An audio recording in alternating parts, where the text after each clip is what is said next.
Hi everyone, welcome to our online hangout space, hashtag chat up, real talk, real impact. Brought to you by Quarantalk Media and supported by the United States Embassy in the Philippines. I'm your host, Jermaine Halandoni de Runya, and here on Chat Up, we bring you conversations on social issues and various advocacies. So join our chat, keep your messages and questions coming on the comment section, and share this live stream using our official hashtags. That's hashtag chat up and hashtag real talk, real impact. Let's now dive into today's discussion and find out what's up.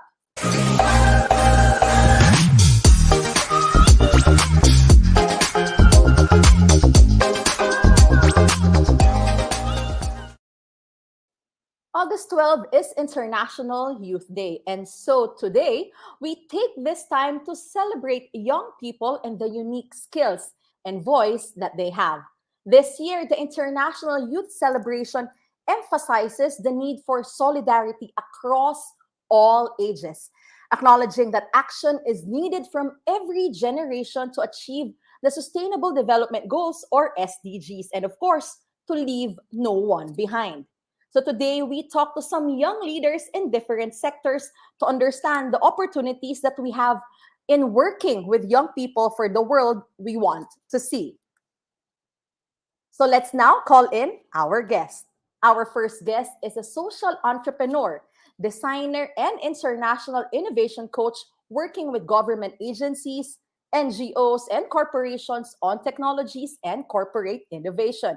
She was elected as an academic fellow under the Young Southeast Asian Leaders Initiative, or YSEALI Fellowship rather, in 2018. We have with us the founder and CEO of Limitless Lab, Joie Cruz. Hello, good evening. Thank you so much for the invitation, Jermaine. And of course, good evening to all our watchers. All right, thanks, Joey, and we'll see you again later. Okay, our next guest is part of the Youth Community Engagement Team of the United Nations Development Program, or UNDP Philippines. Joining us tonight is Kate Garcia. Hi, Kate.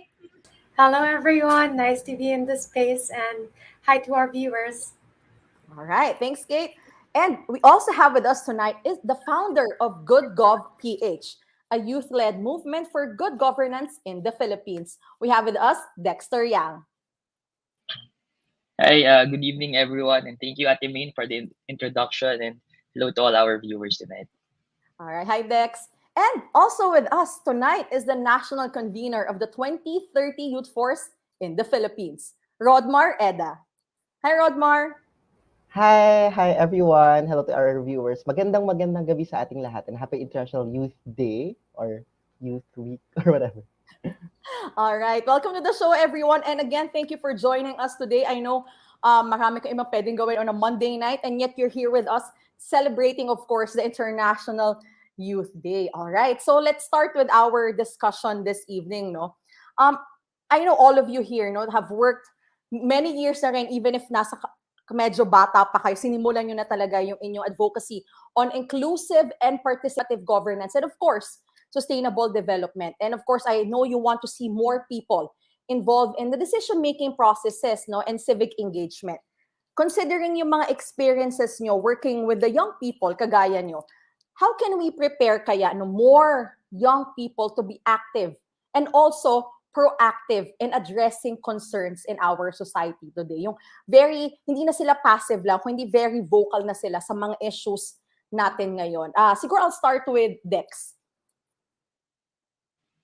Ayan. So I think now that we're preparing, no, for a lot of face-to-face classes for a lot of our youth, no, I think it's time that we also transition, no, from social media engagements and campaigns down to in-person campaigns. And what we're lucky about, no, when we try to do these things is that a lot of educational institutions, schools, colleges, as well as student organizations are excited to do these things with us. So we have to engage, no, and really partner with them for more on-ground civic education initiatives.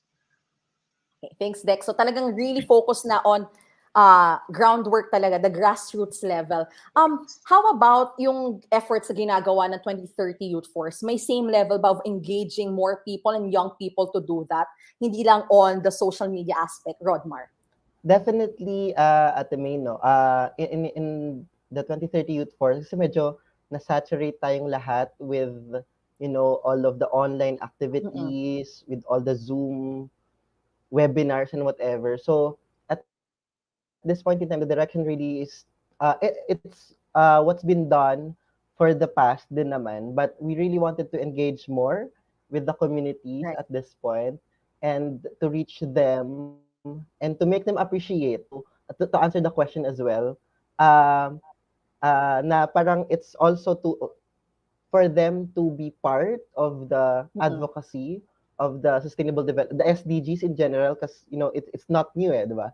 So it's Mm-mm. been part of our lives ever since. So that's why kailangan kasama pa rin sila sa buong proseso. Oo. Talagang very inclusive nga, no, which is the banner talaga of SDGs, which is leaving no one behind. On that aspect naman, no, how about yung mga new media tools natin? Alam ko we mentioned that we've already saturated social media, pero may mga other tools ba tayo or strategies that we want to implement in making sure that the young people are more proactive in voicing their concerns? May mga ganong efforts ba tayo, for example, sa kay efforts nila, Joey, sa iyong organization? Thank you so much, May. No? So, very good sharings from the rest of the panelists. And personally, I agree that leaders, diba, should create other leaders. And that's what we try to do as well at Limitless Lab.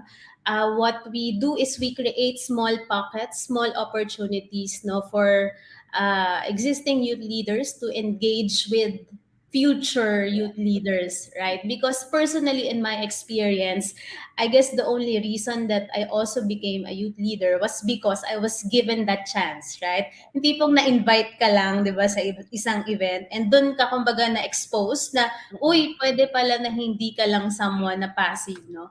Pwede Mm-mm. pala na someone na, you can also make a difference in your community. So I guess for me, it's really about building that little communities of youth engaging with each other and inspiring each other as well. Very beautiful answer, Joey. No? O nga, kasi ang totoong mark ng pagiging leader ay nakaka-create ka ng mas marami pang leader. How about si Kate naman in UNDP? Ano yung efforts natin in engaging more youth leaders in different communities? Like what Joey mentioned nga, yung little pockets of communities na ganon. All right, so let me go first with messaging, no? So how can we deliver that? And I think it starts with encouraging, so encouragement with the youth. So we have to make sure what do they need to know more? How else can we reach leaving no one behind? So in UNDP, we really want to leave no one behind.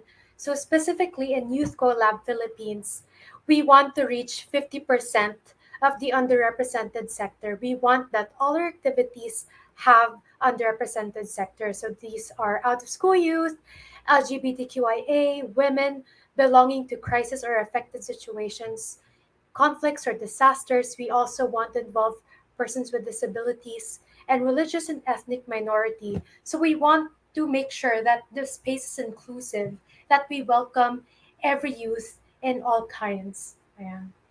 All sectors talaga, no? Talaga inclusive tayo in making sure to engage and empower more youth leaders. Speaking of empowerment, no, is sa mga magandang factors ng good governance, yung empowerment, accountability, and transparency. I think one of our guests, no, kasi yun yung focus niya dito, would agree to that, no? So, Dex, ano yung mga ways na ginagawa ng inyong organization to make sure that young people can participate in ensuring good governance in our country?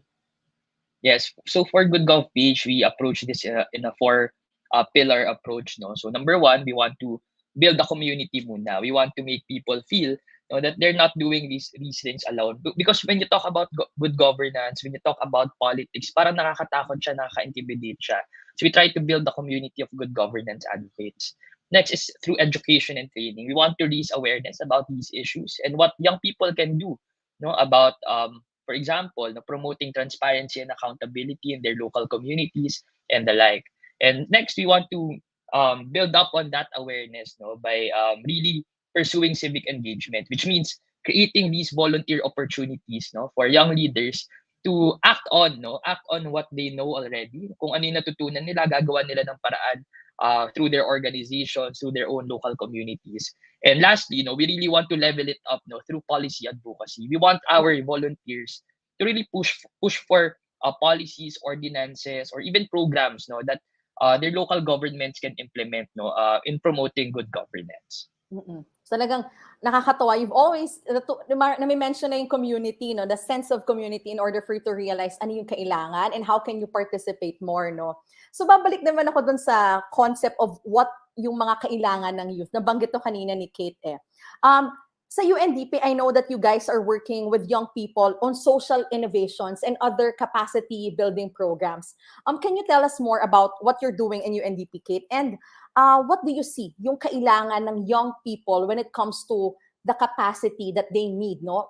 Different needs sa tingin nyo, like for example, yung capacity building, advocacy, social media, ano yung mga ginagawa sa Youth Collab ng UNDP? All right, so we start with what do we focus on? So that's youth leadership, innovation, and entrepreneurship. And we make sure to really target all these three. So I'll start with something that just passed. So we had the World We Want Philippines. So we also celebrated International Youth Day last August 8 to 12. And here we have a space, to give community activities by our community partners.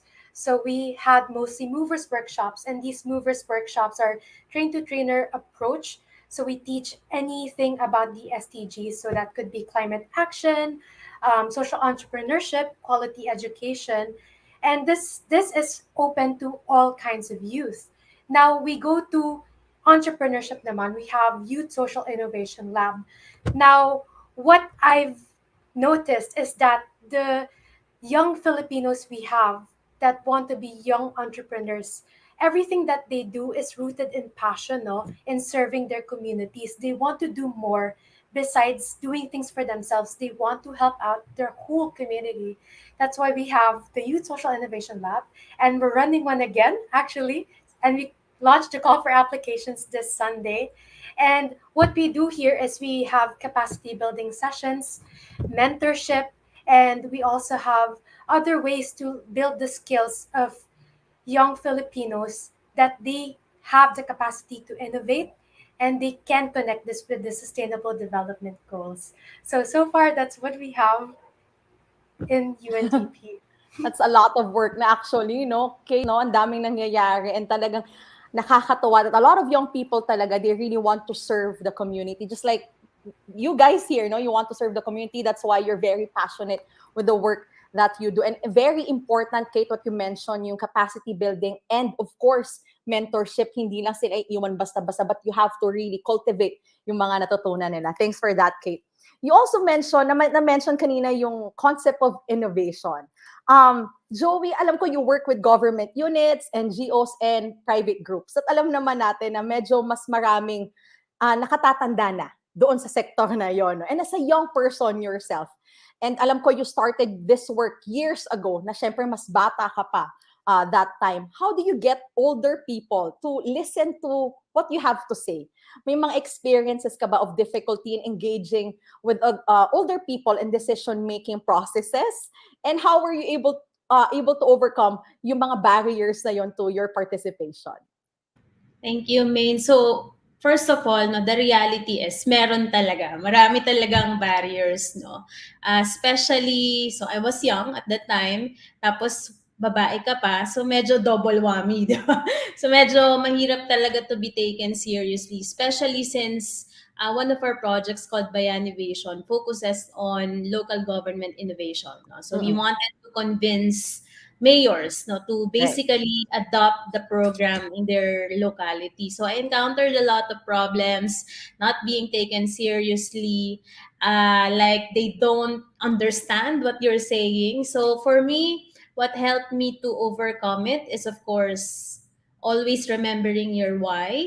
And for me, at the end of the day, if I just, get just one, no, to believe in me. So yun lang yung mindset ko na parang kung may ma-convince lang ako na isang person and that person will give me the opportunity, to roll out this project, then I'll have a proof of concept, right? And then now I can convince other public servants or other NGOs know that this works. There's value in the project that we're doing. So again, always remembering your why, and basically not giving up, no, even if you get a lot of rejection.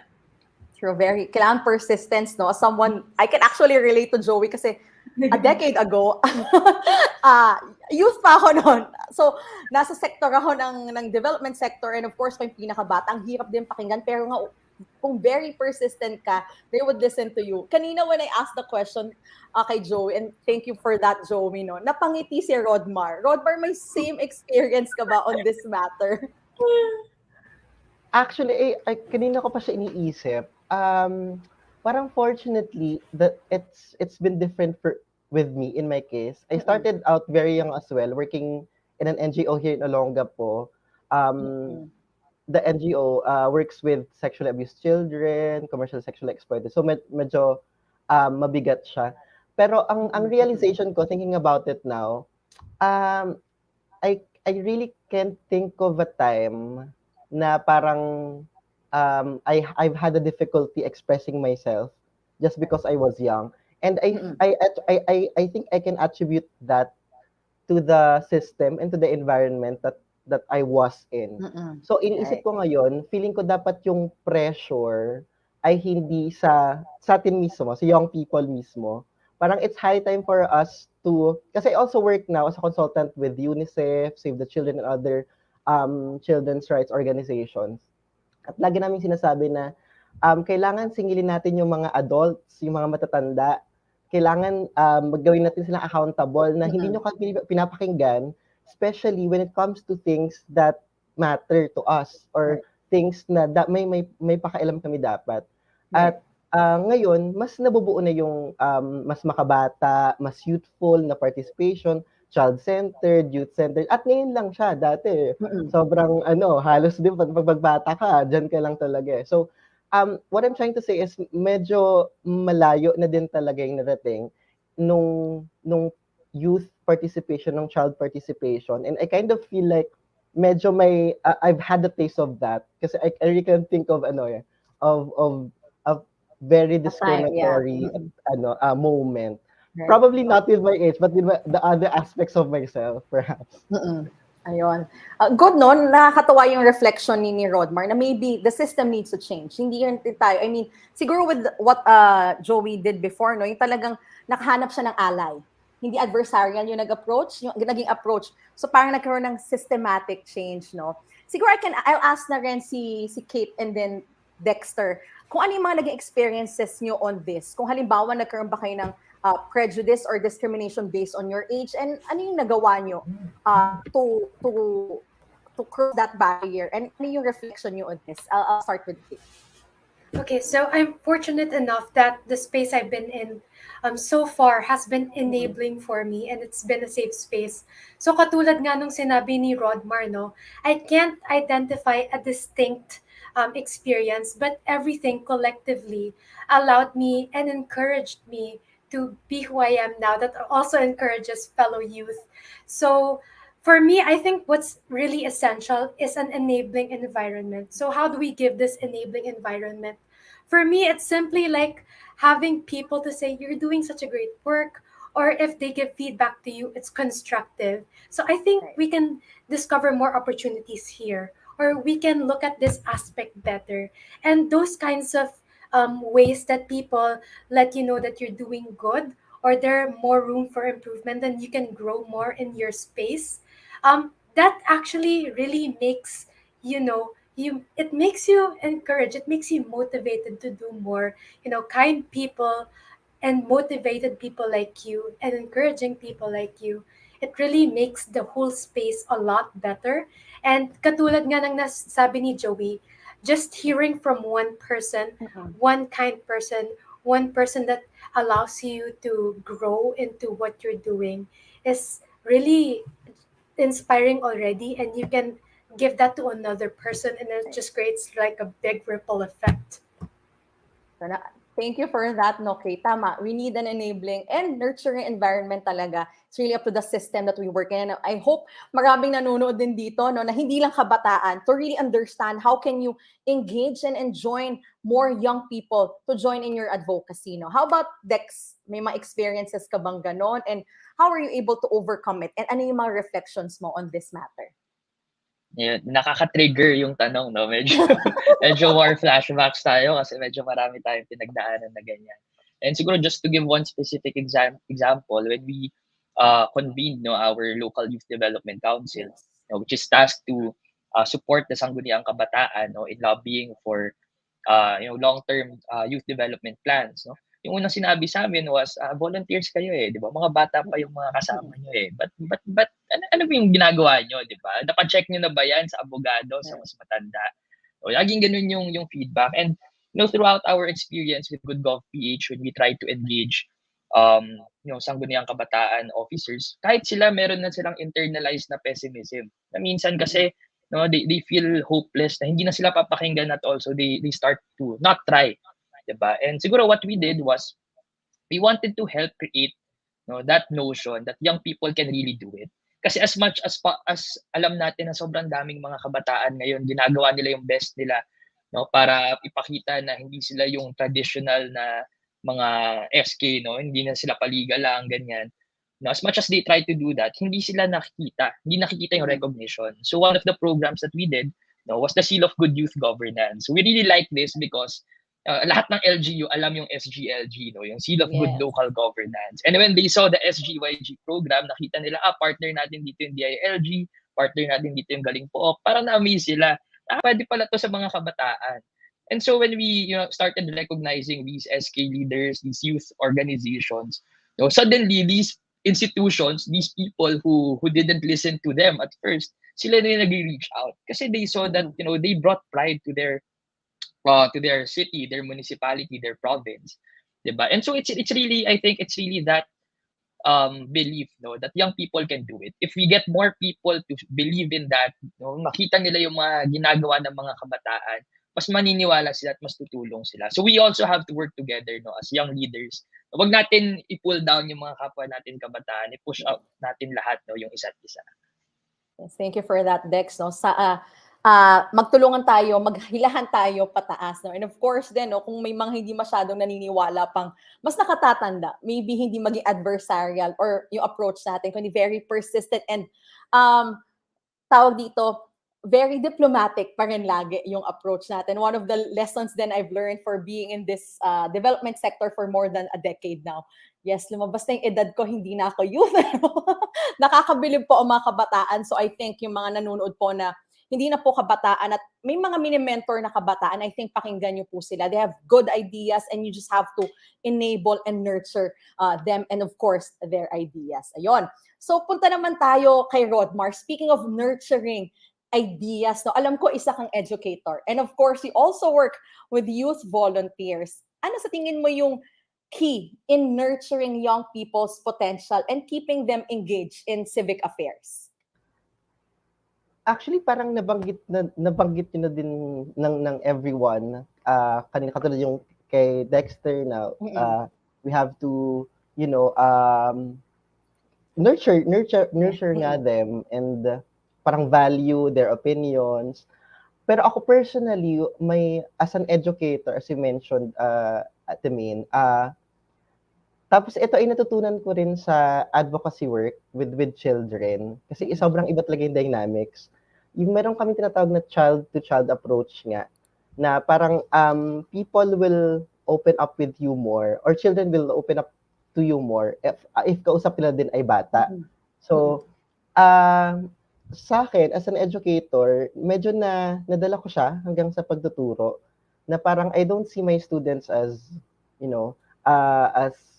parang I don't see myself as being better than them or whatever, Yes. but I see them as equals. At para sa akin sa advocacy work, ganun din.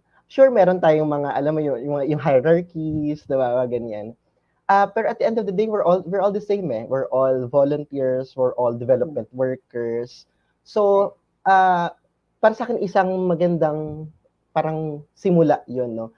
At parang representative din siya nung buong prinsipyo ng paggalang sa kanilang karapatan, sa yung mas human rights based, mas human rights na approach, na hindi mo lang gagawin yun dahil tokenistic, dahil gusto mo lang, dahil for branding, pero dahil yun ay karapatan nila, no? Yun ay Mm-mm. basic rights ng mga tao. So, ako para sa akin, yun yung pinaka-minimum. Kailangan Mm-mm. ma-meet muna natin yung minimum na pag-nurture sa tao, na nirespeto natin sila, kasama dyan, or in extension to that, ay yung pagrespeto din sa diversity ng bawat isa, na iba-iba tayo. Katulad ng kanina, sa case namin ni Kate, medyo hindi maganda experience namin, but with Joie and Dexter, it was kind of different, di ba? Mm-mm. So Mm-mm. iba-iba tayo ng pinagdadaanan, iba't-iba tayo ng universe, at Right. nagka-translate siya sa iba't ibang Mm-mm. perspektibo, iba't ibang paniniwala, iba't ibang approach din.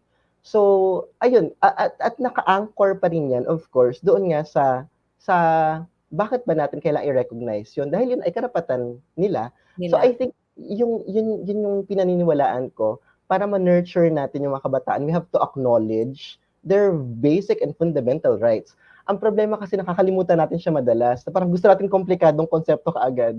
Ganito, gantong model, gantong blah blah. Pero nakakalimutan natin yung most human aspect.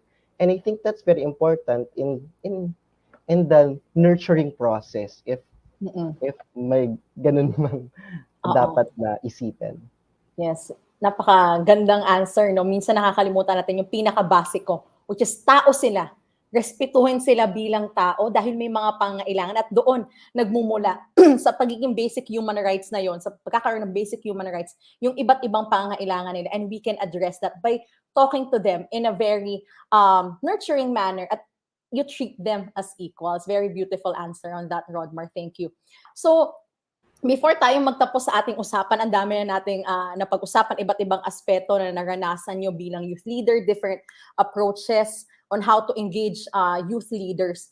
I'd like to ask you, what can other members of the society do to build a culture of openness to young people's views? Alam ko nabanggitan natin yung pagiging nurturing, engaging, and engaging and nurturing. Pero ano pa kaya yung mga pamamaraan natin in order to make sure a culture of openness sa mga view ng kabataan? I'll start with Joie. All right. For me, the key in corporations and governments is really institutionalization. No? So dapat talaga parte siya ng doing business, kumbaga, of both public and private sector, no, to create programs for youth engagement. I'll give you an example. No? So we currently have a project with Gokongwei Brothers Foundation, and they have STEM scholars. So we're doing an innovation camp with them, wherein these scholars are given the opportunity to ideate and create social innovations, no, on some social issues. So that alone, so first time nilang may experience yung ganyang klaseng opportunity. And I think malaki na yung magagawa, no, to open up their horizons, no, broaden their horizons, and expose them to different opportunities on how to be a youth leader, no. So that's very important, no, institutionalizing these efforts, and at the same time,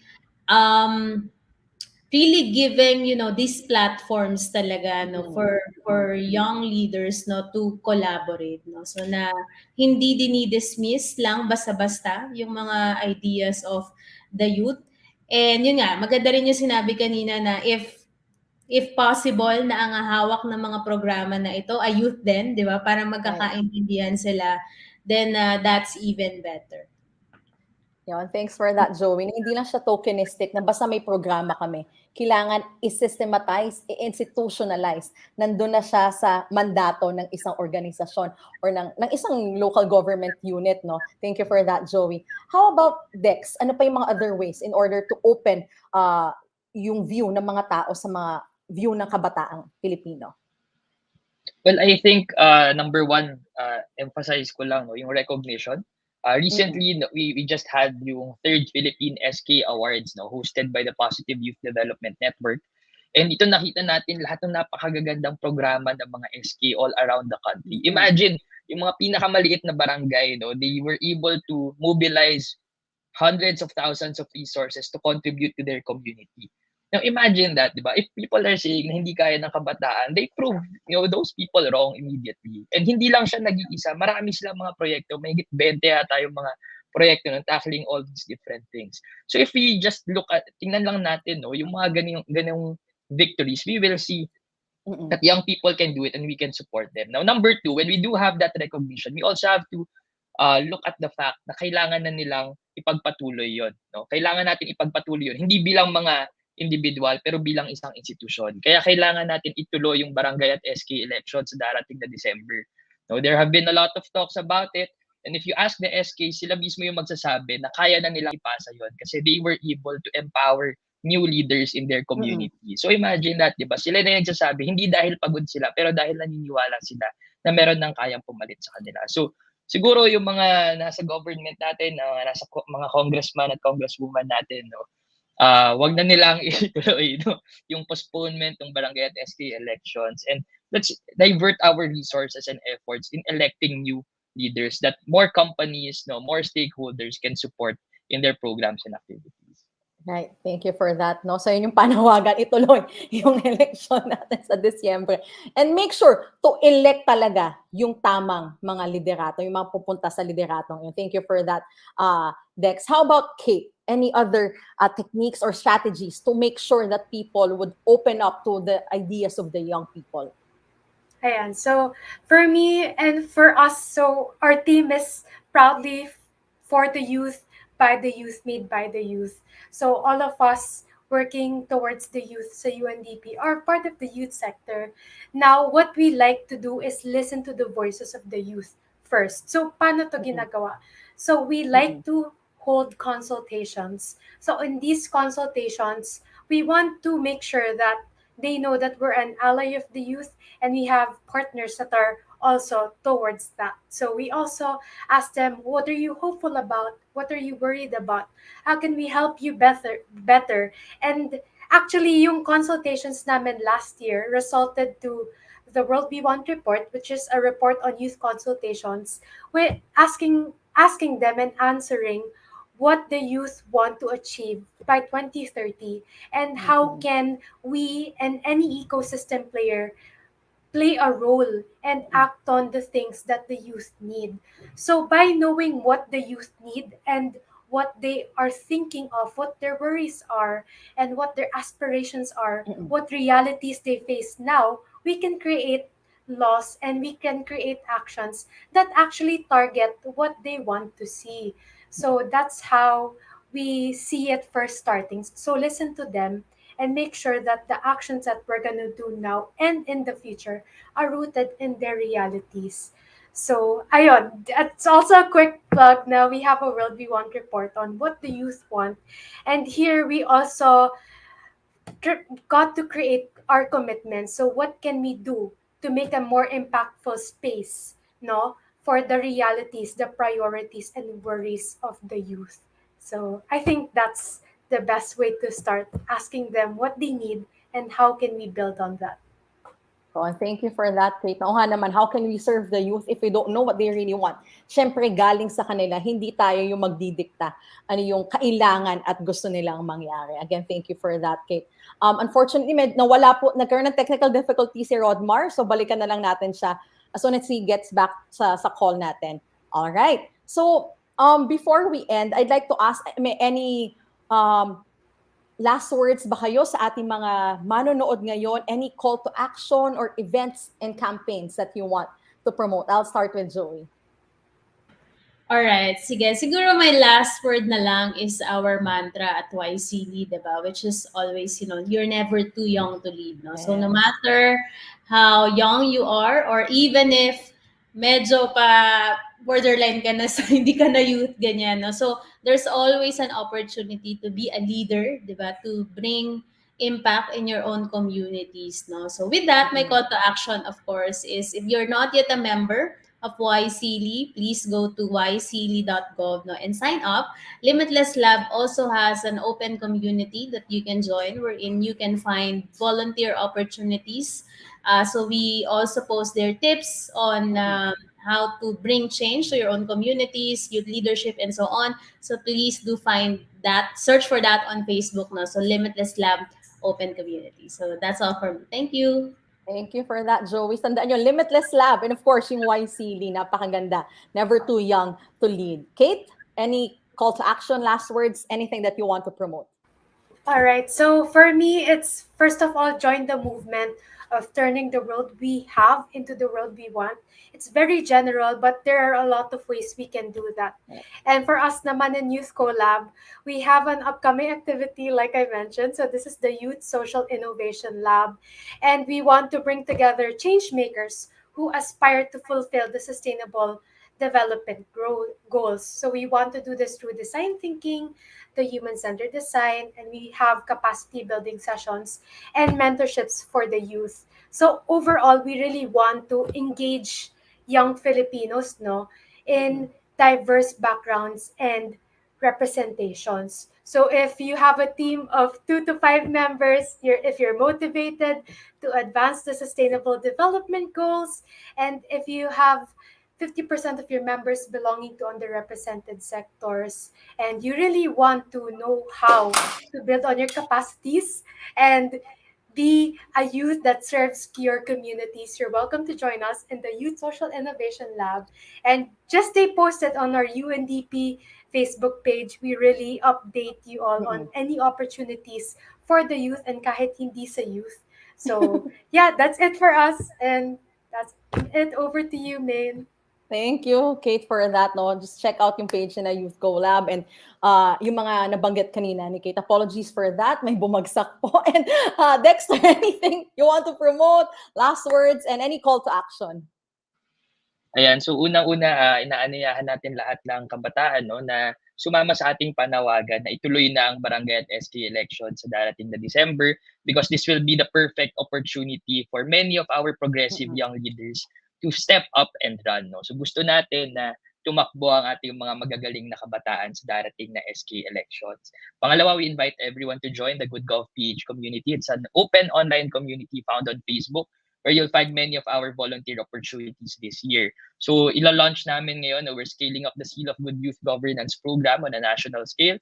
And at the same time, we're also about to launch a youth anti-corruption network this year, right in time for International Anti-Corruption Day. So we'll be working with UNODC in Southeast Asia in order to do these things, and we'll be needing a lot of support, no, from our youth leaders everywhere. So lagi naming sinasabi, no, lagi kami nag-e-end sa mga ganitong discussion, no, na by saying na hindi natin kailangan maghintay, no, para sa mabuting pamamahala, kasi right now ngayon na kaya natin itong simulan, no. Sama-sama simulan natin ang mabuting pamamahala para sa bayan. Yun lamang, maraming salamat. Salamat, Dex. Of course, lahat ng ito ay para sa bayan. Again, you can check out yung GoodGovPH. They have their Facebook. I think you also have Twitter, no? And Instagram din naman. And pati yung ating mga different organizations na nandito. Unfortunately, Rodmar won't be able to join us again. Nagkaroon ng technical difficulties on his end. But for 2030 Youth Force, they have, I think, balik na si Rodmar. There you go, Rodmar. Welcome back. Hi, sorry, nawalan na kami ng kuryente. Provincial problems. I'm in Zambales right now. So, Ayun, thank you for joining, no, kahit ang layo pa. So, ibalik ko lang, very quick lang to, Rodmar. May any other ways pa ba or strategies to ensure that people would listen more and be open sa mga paniniwala at views ng kabataan? And then after, Rodmar, if may mga call to action ba kayo or things that you want to promote here sa 2030 Youth Force? Go ahead. Rodmar? Rodmar? Nakamute ka yata. Rodmar? Sorry, andyan ba ako? Nawala ulit akong very live. Sige, go ahead. You're back. Actually, isi-synthesize ko lang kasi ang gaganda na nang nasabi kanina. So, yung na-pick up ko kanina was really to amplify the voices of the young people, like providing more platforms. I think that's very important. Tapos pangalawa nga doon, yung sinabi ni Dexter, is to recognize as well na kailangan i-reinforce natin, okay, meron kayong, may maganda kayong ginagawa para mas ma-encourage pa yung more people to open up. So, I think very important yun na nabanggit ng mga guests natin. But for me, however, ang karagdagan ko doon ay sobrang creative ng young people eh. Mm. So I think for them to open up more, we have to explore other platforms. Right. Ano ba, mas Right. kaya mo ba mag-express through TikTok? Why not, 'di ba? So laruin natin or i-explore pa natin yung mga ganong platforms kung saan sila mas comfortable. Mahirap siyang gawin kasi mga tita moments, ganyan. Pero I think maganda siyang uh, magandang effort Right. to reach to them, and at the same time for mas matuloy yung line of communication. Pero yung huling point ko lang na gustong sabihin, yung sabi nga natin, it's culture of openness. Dahil kultura siya, malalim siyang proseso, hindi siya overnight, 'di ba? Yeah. So, dahil kultura siya, dapat isang karakteristik nito ng kultura ay dapat natatransmit siya. So, pinag-aaralan siya at pinapasa siya from generation to another. So, ganun din sa atin, siguro, sa mga organizations na kinabibilangan natin or sa 2030 Youth Force din, ini-emphasize namin yung culture. Yung culture ay very important na yun nga, babalikan ko ulit, naka-anchor siya ulit dun sa human rights na dapat isinasabuhay natin yung mga ina-advocate nating mga bagay. So, ayun, pasensya na po ulit sa delay at technical Oo. problem. Walang problema. Baka may nais i-promote kayo sa 2030 Youth Force? Yes, Any activities? medyo lalo kami in the past 2 weeks, past few months because we focused on the elections. Pero we're back on track again. We have a lot of activities for the Global Week of Action, which will be next month. And then we also have the biggest bayanihan that we have in 2030 Youth Force in the Philippines, the SDG Bayanihan Summit, happening soon as well this year. So maraming mga naka-pipeline and activities, and I invite everyone to please join us po and partner with us, and let's keep the conversation going. Ayun Yes. lamang po. Maraming salamat. Salamat, Rodmar. So yung sa SBS, no, yung SDG Bayanihan Summit, baka yung mga guests natin might want to join sa activity na yon. So again, thank you so much sa mga guests natin for this evening, for joining us and sharing your knowledge and insights to all of us.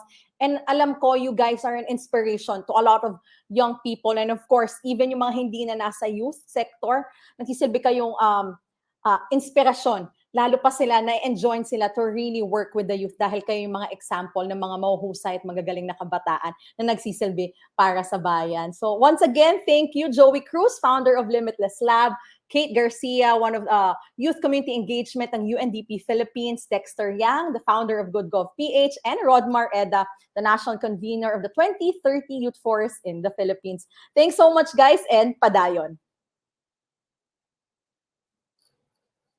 All right, so you're able to talk to one of the mga best young leaders natin, no, in the country. At I would like to re-emphasize yung sinabi ni Joie, no, yung mantra or banner ng YCLE, never too young to lead. You are never too young to lead. And how do you do that? How do you enjoin more young people to be part of the system that you want to change or the world that you want to see? Of course, you need to know what they want, what do they need, ano yung gusto nilang makitang mundo. And from that, you train them, you listen to them, and you make changes and make sure to institutionalize them. It's not just all about talk. You have to make sure that they're part of the system so they can really serve the community.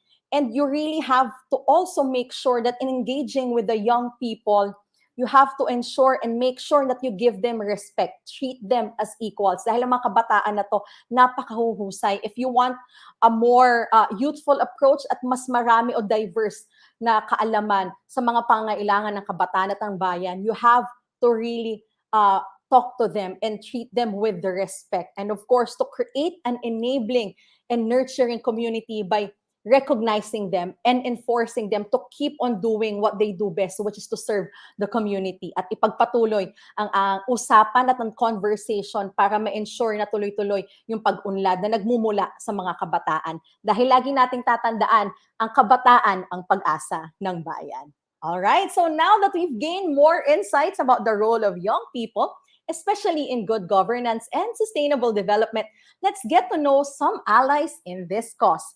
Today, we're going to get to know an organization that works with young people. That's here on The Spotlight.